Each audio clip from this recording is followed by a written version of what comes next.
si Tugade. O, isa pa yan si Tugade. Alam na nga niya yung Dalian train na hindi angkop sa compatible, compliance sa ating MRT system. Pinilit pa talagang papasukin. Yung pagdating ng delivery, alam niya na hindi magagamit, tinanggap pa rin. Kung di ba naman, Kengkoy? Di ba? And now, meron tayong 3.7 billion na trend dyan ngayon nakatenga sa MRT station na hindi nagagamit. Dahil kasi puro foreigner ang gusto nyo eh. Ayan, China, Dalian, China. Ngayon dito sa jeepney modernization, China na naman. Bakit gustong-gusto sa China? Ano meron? Ang balito kasi yung China mabilis daw magsuhol. Malaki yata manuhol. Kaso yung local walang panuhol kaya hindi siguro na-entertain yung local. Pakisagot lang DOTR, paulit-ulit ko narinig na wala kayong binibigyan ng suporta sa ating mga local manufacturer at palagi kayo kumukonsulta at inyo pong binibigyan pabor ay yung mga foreign manufacturers. Yeah, mabilisan lang pong sagot kasi nagtatanong ako yung tungkol sa mga sumama sa PNS. Kasama pala natin yung mga local manufacturers po when it happened. So, ang punto ko lang po, there were local manufacturers, builders po na sumama during the PNS 2017. Next po, dito po sa DOTR kasi wala po kaming programa yung sinasabi nyo po na tutulong sa local manufacturers. Siguro po pwede nating imbitahan taga DTI po kasi meron po silang programa doon yung DTI that will help the local manufacturers. Baka po doon tayo pwedeng lumapit para yung programa nila ay maibigay natin dito sa local manufacturers. Kaya nga, po. siguro next time DOTR, imbis na kumonsulta kayo sa mga foreign manufacturers, unahin nyo muna siguro konsultahin itong mga local manufacturers natin kasi they have more experience than the foreign manufacturers pagdating sa pagpapatakbo ng mga jeepney sa mga kalsada natin. So stop consulting with these people, especially from China. Local manufacturers natin, capable sila, 66 years, 77 years na sila, dekada na. Sana binibigyan natin silang respeto. So I don't want to hear from now on na kapag meron tayong mga programa tungkol sa mass transportation, ang una natin kinukonsulta ay yung mga taga-abroad. Kumonsulta tayo sa mga local manufacturers natin. Pag sinabi ng mga local manufacturers natin na hindi namin kaya yan, saka pala natin ipapasa o ikukonsulta sa labas ng bansa. Tama? Ganun po dapat. Yeah, I assure po base sa sinabi nyo, yung when you say priority po, unang-una, hindi kami lumalapit sila po lumalapit sa amin. But base po sa usapan natin ngayon, Sino po lumalapit? yung foreigners, sila po yung nag-apply kasi na Kaya nga, di wag nyo certificate. entertainin. Wag nyo entertainin. As simple as that. Unahin nyo muna yung local. Apa. Di ba? At saka base po sa sinabi ni Mr. Francisco at saka sa Hindi, kaya siguro ni-entertain yung foreign, kasi yung foreign, may dolyar na pang under the table siguro.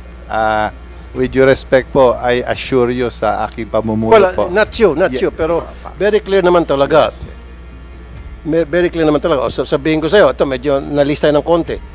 O, nasa na ba si Secretary Abayangan? Wala na, ano? Ay, Abaya at saka si Tugade.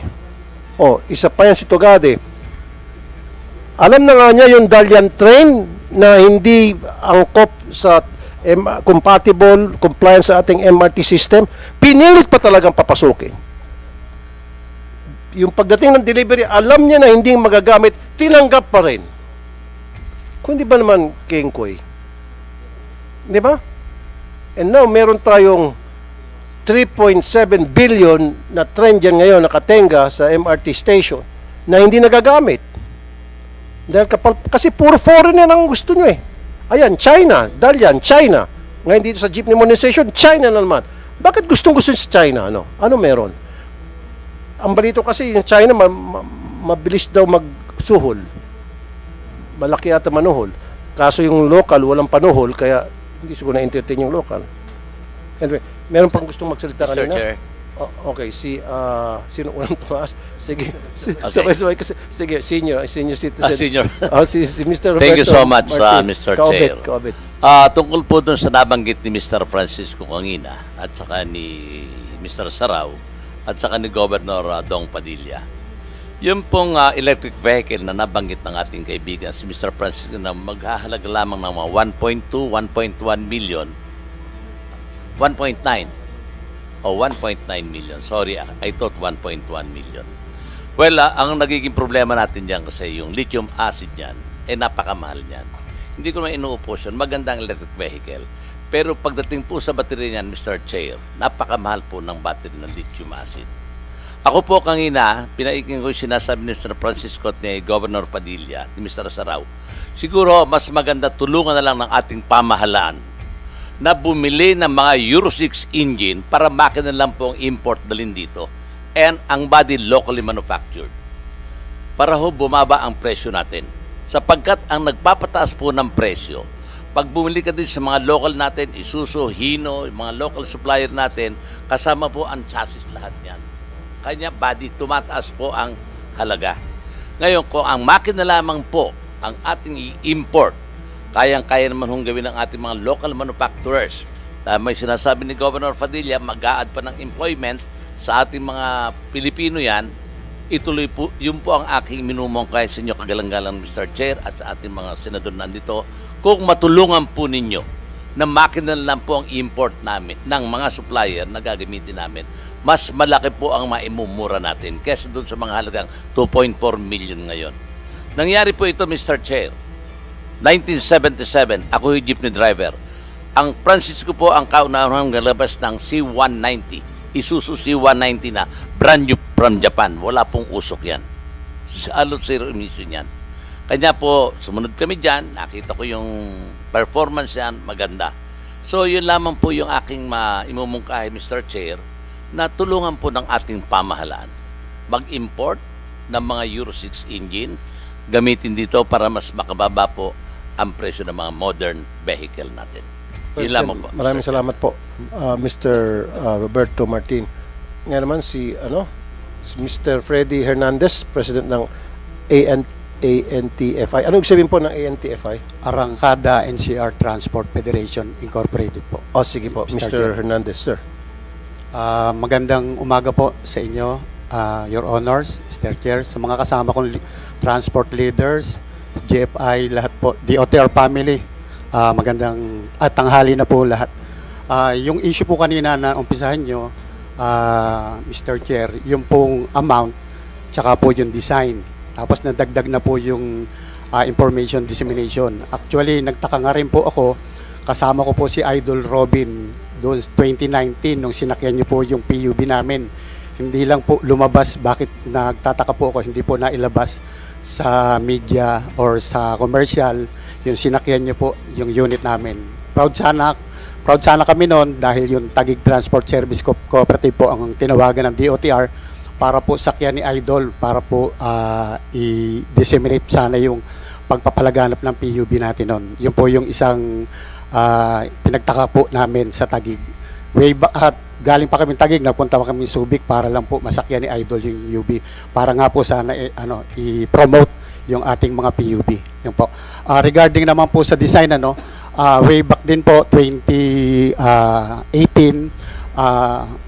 naglagay po ang showroom ang DOTR sa World Trade Center. Nandun po lahat yung klase ng PUB na pinersent. Meron po talagang iconic design. Andun, alam ko po, natatandaan ko noon, Santa Rosa Motors po ang nag-present ng design ng iconic. Sorry to say, hindi po namin nakakuha na pili yung iconic design kasi iniisip po namin sooner or later mapipace out na rin po yung may mga nguso. Why po? Naisip po namin, kung natatandaan nyo po, mga sir, meron po tayo nung bus na may nguso. Pero ngayon po, walahan po. Tinanong ko po yung mga ibang Ano po, may bus nguso? Meron po tayong bus na mayroong nguso. Bakit po?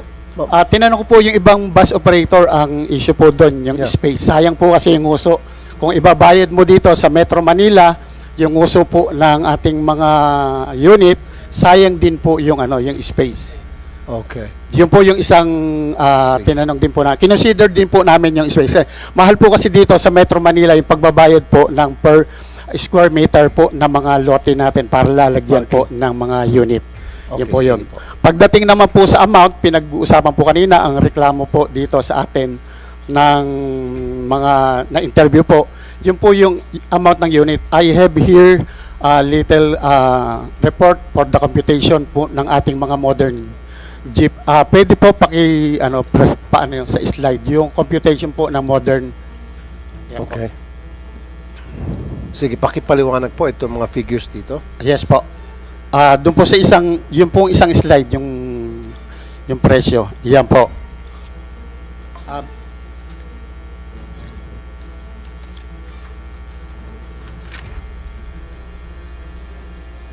Nabanggit po kanina yung amount po ng unit natin. Dito po, ipaliliwanag ko po paano po mababayaran ng operator po, katulad ng kooperatiba, tsaka ng corporation po, yung amount ng unit.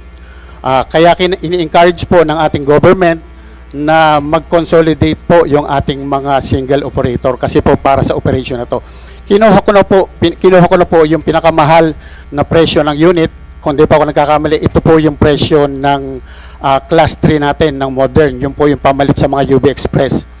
Yan po yan, ang amount po niyan 2.8. Ngayon po sa 2.8, meron pong binibigay na equity subsidy ang government halagang 280,000 po.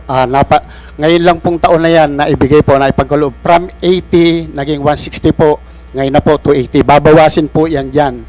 Ang magiging total na lang po ng halos uutangin po namin 2.520 sa bangko po. Ngayon po, papatungan po yan ng 6% interest per annum. Yan po yung total sa isang taon na tubo po ng bangko.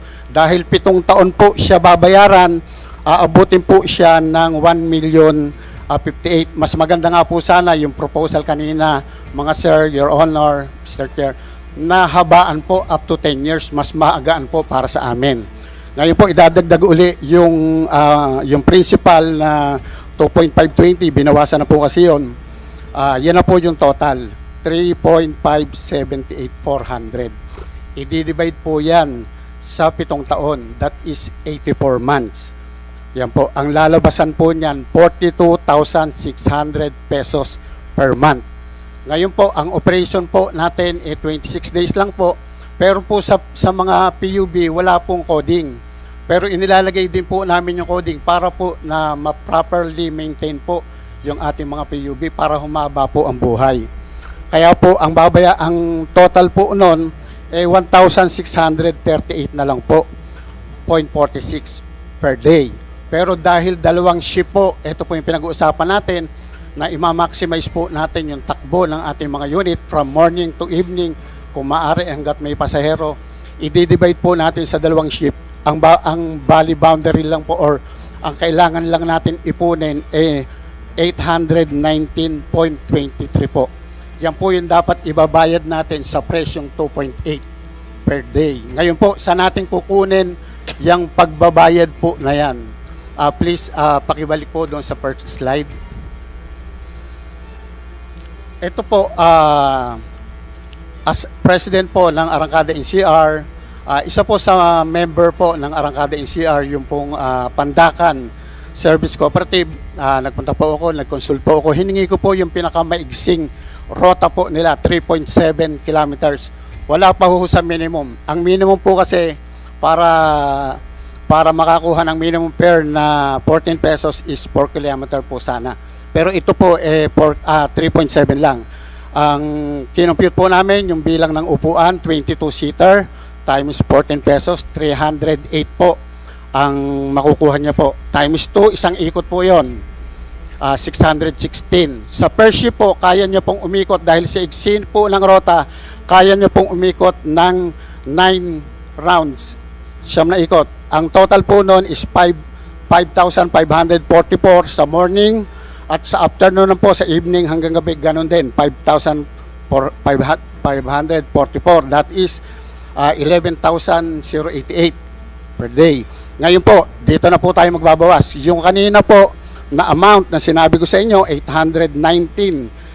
Kung magdadalawang shift, ayan na po yon. Yung daily amortization po natin, 1,638.46. Dito pa lang po sa computation na yon, na 11,000 na kinita per day, babawasin po natin yung panghulog sa bangko. Pangalawa po, babawasan po natin, nabawasan po, 9,449.54. break ka muna, makasigit lang. Okay, maganda yung mga binigay mong figures, ano? Tulad nung yung kaya ma-accommodate ng mga pasahero ng isang jeep. Eh kung mapupuno, paano kung hindi mapuno? Yes po. Sandali lang po. And then sabi mo, naka-siyam na ikot. Diyan ba kinonsider mo yung traffic? Yes po, sir. Pag ma-traffic, baka hindi abutin na 9 na ikot. Baka 6-7 na lang. Maiksi lang po yung rota. Inano na po nila to tinanong ko po siya pag traffic period na po, kasama na po yung Kasama traffic na. dito. Pero kung Consider hindi pa traffic. po traffic, more than 9 round trip po ang kaya niyang gawin. Kaya inano lang po namin, very conservative number para po hindi maging exaggerated yung figure po na Okay, ipepresent paano natin. po i-divide yung yung oras ng pagmamaneho ng yung isang jeep, 'di ba? Dalawa. Ipapasin sa dalawang driver. Paano po yung pagdi-divide ng oras? Ilang oras ba ang biyahe from umpisa hanggang paggagarahe?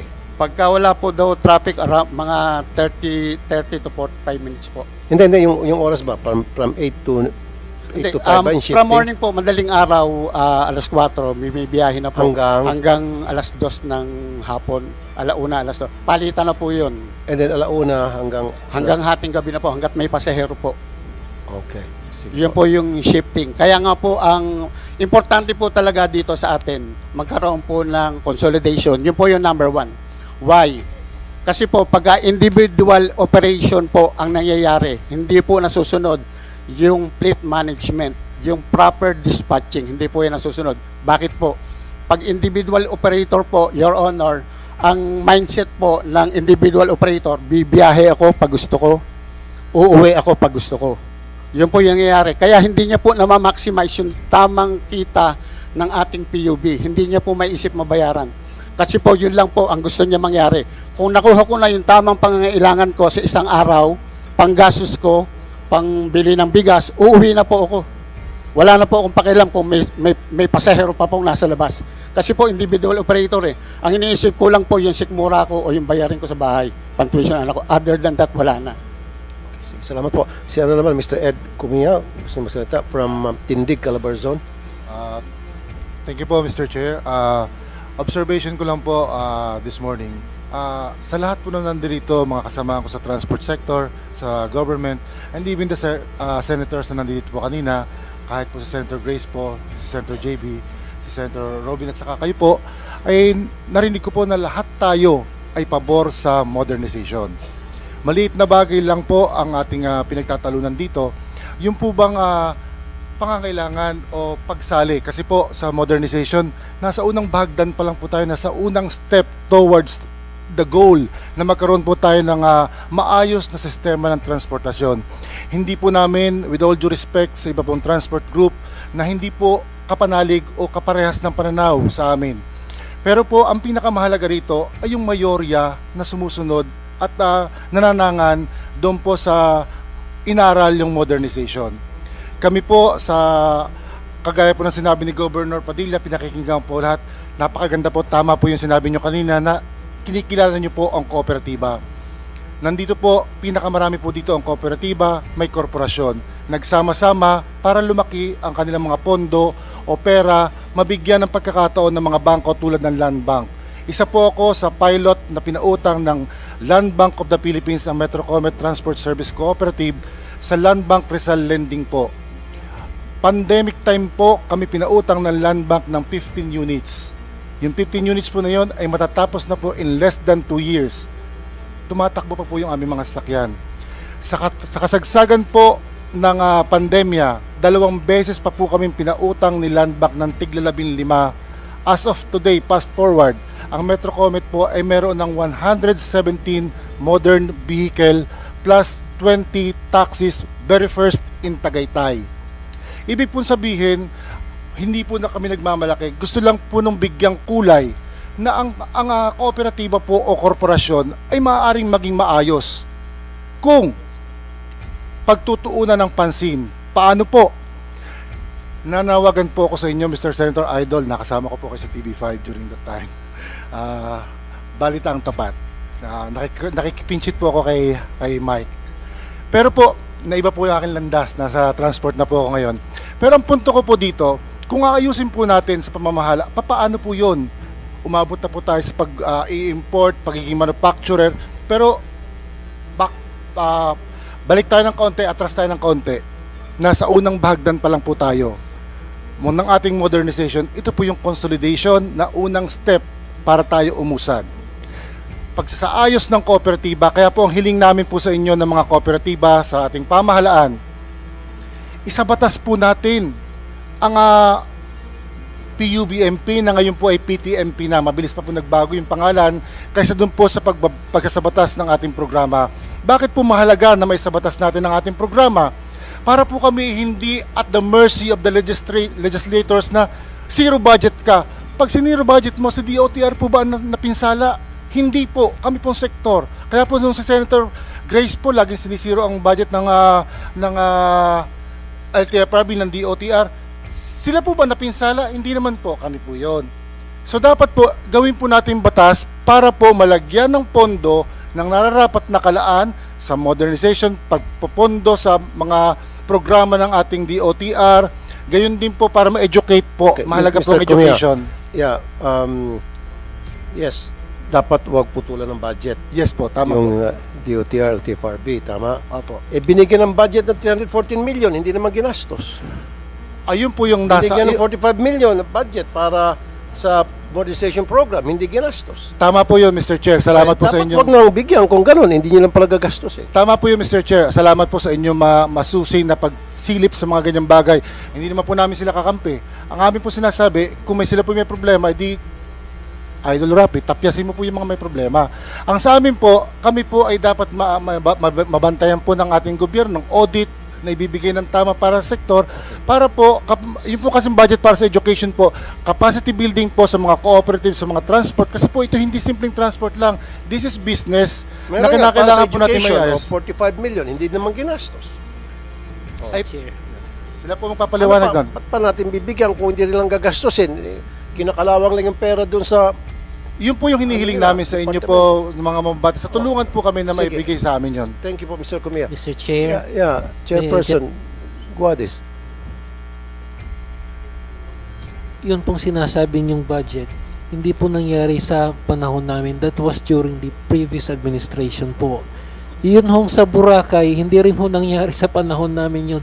When I came in po, lahat ng meeting namin sa central office lang po.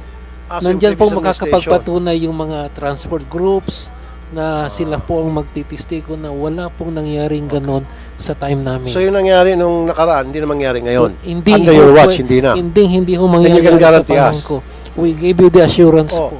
Bakit may mga pumapalag? May sinasabi hindi, sabi nila. Okay. Sige. Isa na naman, may gusto na magsalita si Mr. Bahia from Biyahe. Okay. Yeah. Yes, sir. Korporasyon po kami at meron po kaming lumang jeep, meron din po kaming Euro 4, at meron din po kaming electric jeepney. Napakaganda po ng electric jeepney. No, maaaring mas mahal po siya sa simula, pero ang nasi-save po namin sa gasolina, ang aming Euro 4 po nasa mga 1,500 ang gasolina sa isang araw. Ang charge po ng electric jeepney nasa mga 400 lang po, less than 400 a day. So malaki pong savings yan, no? Maliban dyan po, napakalaki po ng savings namin sa maintenance. Kasi wala po yan change oil. No, napaka-konti ng pyesa, baterya, battery management, electric motor, na napakadaling gawin. So ang maintenance requirements na napakababa. Ang maganda po dyan, maliban sa nakakatipid sa maintenance, lagi pong tumatakbo yung sasakyan. Kasi po, ang Euro 4 namin, kailangan i-change oil, nasisira ang aircon. Pag nasira, medyo kailangan gawin ng ilang araw. So, ang laki pong bagay ng electric jeepney. No? Ngunit sa ngayon po, meron kami electric jeepney na local din po ang gumawa. No? So, meron naman pong local na electric jeepney. Ngayon, sir, ang gusto ko lang pong paliwanag, 3 million, 2 million o 1 million man ang jeep, ito ba ay kakayanin ng operator? No? So, Kanina po, Mr. Chair, nabanggit nyo na may oversupply ng jeepney. At alam po natin, pag may oversupply, ang solusyon po talaga, mabawasan. Ang oversupply po ng jeeps, ito po ang rason bakit hindi makayanan makabili ng modern jeeps. Kaya nga po nabulok ng mga jeep, no, naghahati-hati po ang driver sa pasahero, cost din po ito ng traffic. No? Isa pa pong rason, ang traffic ay yung boundary system na kanya-kanya, ito po ay dahil individual po ang operator o driver, gaagawan sa pasahero. Disorganized po yung operasyon, no? Too fragmented po yung industry. Walang standard sa operational hours. Sabi nga ni Freddy, pag gusto nang umuwi, pag naka-boundary na, uuwi na, kahit mayroon pang commuter sa gabi. No? Ngayon, ang isa pa hong problema ng lumang sistema ay yung koloro. Marami na hong tampered ang plaka, marami na hong... Kaya mayroon po sa amin nagko-consolidate na hindi namin matanggap. Kasi po, ang kanilang prangkisa matagal na pong expired. Ang LTO po nila matagal na hong expired. Ang chassis po nila tampered, nag-restamping na. Kaya hindi po namin sila maisama sa konsolidasyon. So naniniwala rin po ako na yung mga hindi nag-consolidate ay maaari din po sa mga rason na ito. Isa pong yung isa hong organisadong pagpapatakbo ng mas konting jeep ang kailangan sa kalsada, bawas traffic, no? Demand-based dispatching, headway system, at hindi terminal na nagpapahirap po sa commuters. No? Ito po yung mga, gusto ko lang ho isa-isahin yung problema ng lumang sistema para po ma-compare natin kung ano naman po ang benepisyo ng modernisasyon. Kasi kaya po nagkaroon ng modernisasyon dahil po sa mga problema na to. No, yung kanya-kanya, walang operational hours, sobra ang jeep, pero hindi pa rin sapat. Kasi kanya-kanya eh. No? Meron dyan, alas 3, maka-boundary na, uwi na. Ang isa pa hong masakit sa lumang jeep, dahil po kalumaan, nag-interview po ako ng drivers namin na galing dyan. Ang biyahe lang po nila sa isang araw, sa isang linggo, 3 hanggang 4 na araw kasi madalas po sira. So hindi po natin na-address yung transit reliability para sa pasahero dahil ang pasahero natin ang number 1 natin stakeholder sa transportasyon. Sir Makasin, kung may kooperatiba, sino ho yung magmamanage ng maintenance? Yung mga Kami po sasakyan? ay korporasyon, wala naman hong pagkakaiba ang kooperatiba sa korporasyon, farm lang po yun. Meron ho kami kasi ang requirement mo, kasi very supportive ho kami rin sa programa.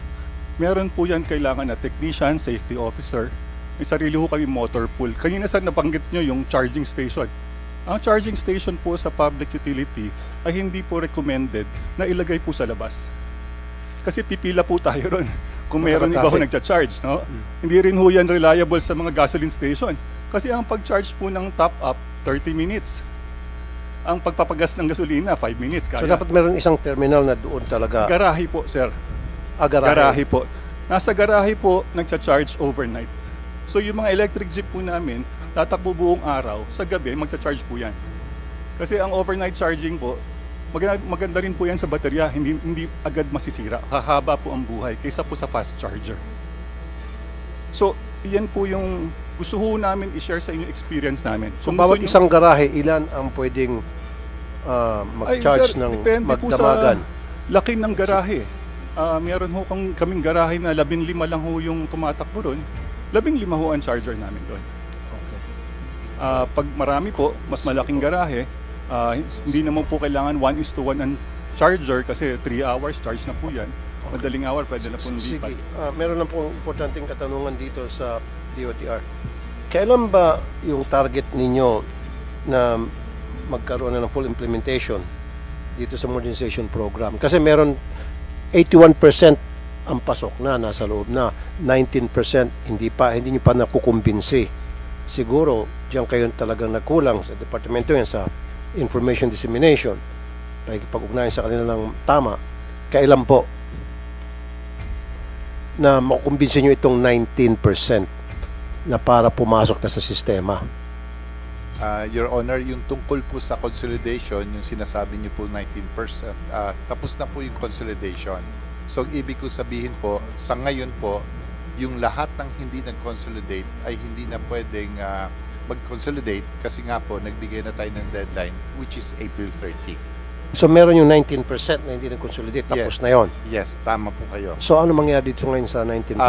Diyan po papasok yung tinatawag nating social support po, no? Yung DOLE, meron po silang entrepreneur, at saka yung TESDA, yung super scholar po.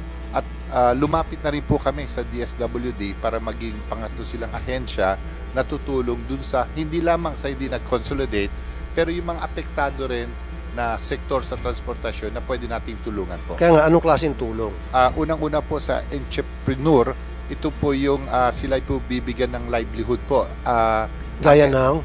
Gaya na kunyari po, yung worth 30,000 na pondo po, like loading station, or gusto po nila pumunta sa ang iba po yung sa paggawa ng sa bakery po, yung pag-aaral tungkol po sa isang negosyo, or Tumatawa po sila. Hindi, Bakery, jeepney driver siya, tapos ngayon bibigyan mo ng negosyo ng bakery. Hindi sila marunong mag-masa ng tinapay. Ang minamasa nila yung manibela. Sa totoo po, binigyan po natin sila ng oportunidad na maging driver. So, decision naman po nila yon. At saka, just to clarify lang po. Pero, okay. Yan po ba yung naiparating sa kanila? Nasabi sa kanila yun? Yes po, naisabi po yun sa kanila. Kaya nga, marami na po nag-a-apply sa amin regarding which to choose. Dagdag lang po, siguro kaya hindi rin naging successful yung programa na to noong the past years. Kasi nung panahon na yon, parang hindi pa po sigurado yung programa dahil sa delays. But now that the consolidation is final, ngayon na po sila talagang lumalapit dahil alam nila na tapos na po yung Okay, consolidation. sige, pagbigyan natin. Anong pangalan niyo po, ma'am? Si Kabakod? Sige. Pagbigyan natin. Kanina pa siya taas ng kamay. Ma'am, pangalan niyo po? Good afternoon, Mr. Chair. Ako si Lilian Cibrano, presidente ng Kabakod Negros Transport Coalition Bacolod sa Region 6. No? Gusto lang ako mag-comment doon sa sinasabing entrepreneur. Kasi kung balikan natin yung POVMT, kahit sa Kongreso, dinideclare na yan na unconstitutional at saka hindi pinag-aralan ng mabuti. Kaya nga, yung 81%, kahit ipatawag natin dito sa Kongreso yung mga operator, magsasabi yan na pilitan lang kami. Yan na nagpa-consolidate kasi mawala na kami ng pangkabuhayan after April 30. But sa Bacolod, ito ang nangyari sa amin. Yung LPTRP sa Bacolod, October 21 ina-approve, hindi nakadaan yon sa public consultation. Tapos tama yon si Sir Rafi Idol Tolfo na talagang LGU at LTFRB connivance talaga sa modernization dyan. Yung mga ruta ibinigay sa mga malapit lang sa kanila. Yung mayor namin nag-engage ng Egypt at nakataging pa sa kanya yung kooperatiba na Asinso. So, paano kami maniniwala?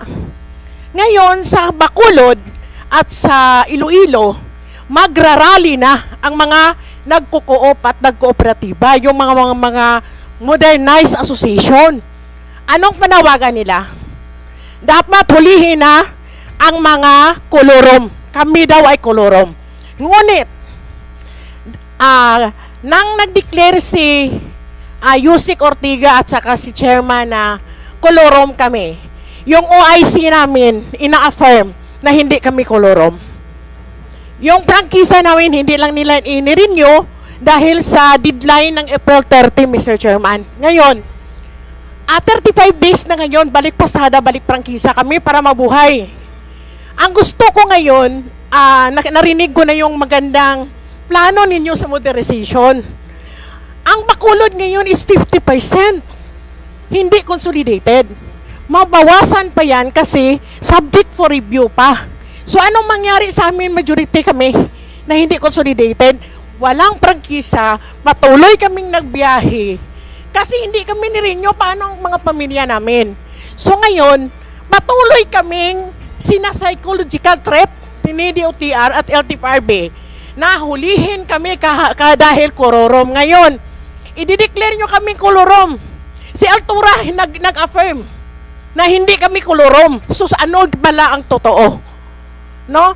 Bakit hindi nyo kami inirenew? Dahil ang sa amin niya, panawagan namin, ibasura tong consolidation deadline ng April 30 para ma-renew ang aming mga prangkisa. Ngayon, ang ginagawa ng LTFRB, mag-show cause order daw, magproseso daw ng mga requirements. First time kaming grupo nakatanggap ng show cause order. Ano ang sinasabi ng show cause order? May kopya tayo dito. Explain mo lang bakit hindi ma-cancel o ma-revoke ang aming prangkisa. Ibig sabihin, pag ma-justify namin yung reason na idipinsa namin yung aming prangkisa, anong next? Siyempre, motion to allow renewal of franchise. So that's why Mr. Chair, panawagan namin, ibasura yung April 30, i-renew ang aming mga prangkisa. At saka yung 81%, ipatawag yun. Kasi kahit kami magsasabi, napilitan lang yun ng consolidation. Pinipilit nyo kasi. Alam nyo ba kung sinong nakabinipisyo ng consolidation na yan?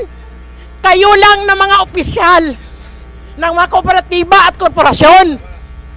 Tanungin natin sa ground, yung mga operator na nagpa-consolidate. Hanggang ngayon, walang dividendo yun. Sa Bacolod at sa Iloilo, nag-rally. Walang benepisyo. Sabi nyo, government sa benefits? Wala. So, paano kami sasabay sa modernization ninyo? So, ang sa amin lang ganito, go kayo, congratulations, kung maganda sa inyo ang modernization.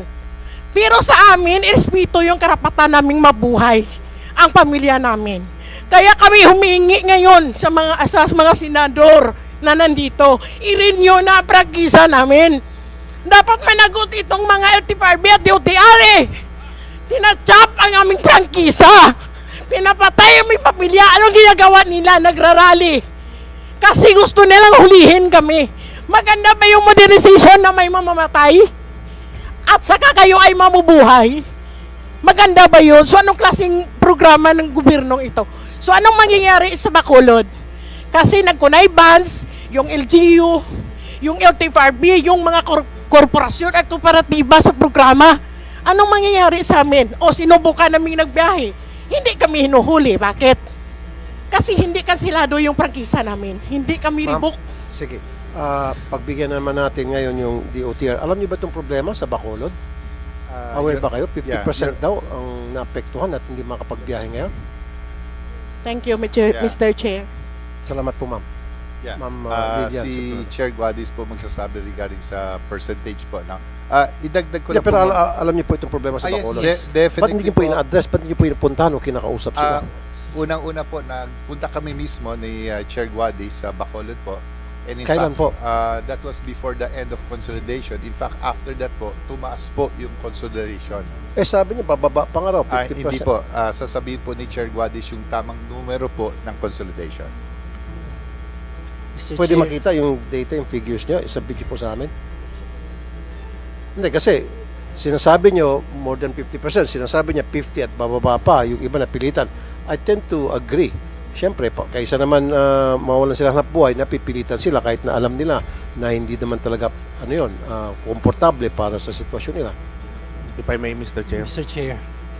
Yes, nagpunta po kami sa Bacolod. That was 2 months ago. Kausap po namin si Mayor Benitez at saka yung buong yung sanggunian po at saka mga local officials ng O puro official, bakit wala yung sa ground, yung mga maapektuhang mga jeepney drivers operate? Bakit yung mga official? Yan nga sinasabi niya, nakukunaybans daw kayo LGU at saka LTFRB, DOTR. Dapat pag ganon, meron dun sa ground kayong kinukonsulta din. Yes, Mr. Chair. Ang rason naman kaya kami nagpunta doon, una, chinek namin yung estado ng mga kooperatiba, chinek namin yung yung route rationalization nila, and then nung sinabi nilang may mga kakulangan pa po, agad ho namin na tinulungan, nirevisa ho namin yung local transport plan ho nila to accommodate more participants doon sa modernization program ho. We did that, kaya po tumaas ng malaki because yung ginawa po namin together with Mayor Benitez and isang gunyan po, inaddress po namin yung concerns ng mga transport leaders doon. So, meron naman ho kaming nagawa na win-win situation po. As to the figures, Mr. Chair, please give us a little more time. Chine-check ko namin ngayon sa opisina kung ilan ho yung actual percentage sa Bacolod So City. paano yung sinasabi niya 50% sa kanila na wala ng trabaho at hindi na alam ang gagawin? Paano po yon? Malaki po yung 50%. Eh kung 15%, medyo okay pa sa tenga. Pero 50% masakit sa tenga. Ang apektado. Mr. Chair, may I be At nanganganib yung kanilang hanap buhay. Mr. Chair, for Region 6, Mr. Chair, Hindi, sa Bacolod po. Kasi taga Bacolod pong nagsasalita kanina. Bacolod lang po tayo. what we have, Mr. Chair, may we be given a little time. Ang nasa akin po is Region 6, which is an 83% ang consolidation rate po nila for the entire Region 6. May we be given... For the entire region. Pero yung sa Bacolod mismo, sinasabi nga po ni Ma'am Sembrano, 50% sa kanila ang apektado ngayon ang hindi pasok sa loob. At yung 50% na kabila ay napilitan lang at mababawasan pa yan. Magkakaroon doon ng rally. So, ibig sabihin, hindi maayos ang pamamalakad yun doon sa Bacolod. Kasi ang sinabi nyo kanina, kumonsulta na kayo sa mga LGU. Kayo nagkukonsultahan na hindi nyo sinama sila. Dagdag. Ma'am. Mayroon tayong actually sinasabit dito sa Senate at saka sa Congress na yung reklamo. Mayroon tayong kooperatiba doon, pag-aari ng Cebu Peoples, taga Cebu. Sino po Taga may-ari? Cebu, Cebu Peoples. Sino po yun? Cebu Peoples po. Sino ang may-ari may-ari. nun? Parang kooperatiba yan galing Cebu. Na pumunta sa Pumunta sa Bacolod, siya yung nag-operate ng ruta. Kasi presidente ako doon sa Fortune Town. Sila yung nag-operate ng Cebu Peoples doon sa Fortune Town. Ngayon, ang mga operators dyan na malapit 40, 40, problema na ngayon kasi parang yung lumabas sa media na nagrarally doon sa na parang inaano nila, hindi nila pinalabas yung mga jeep, mga bus nila kasi tinitake over ng Cebu Peoples at mga hindi operator yung mga kooperatiba nila. Yung mga operator nila wala ng mga right doon sa kooperatiba nila. Okay, isang masingit. Oo. So, bakit niyo pinayagan itong Cebu Peoples na mag-operate sa Bohol? Dapat, kung sa Bohol, taga Bohol ang mag-operate. Mr. Chair, may I be recognized again po? That matter po na sinasabi niya has already been raised in an investigation conducted by the Committee on Transportation. Ano pong ng result House ng of investigation niyo po, sir? Representatives. Meron na pong resolution din ng House. May we be given at least 24 hours to submit to you the report.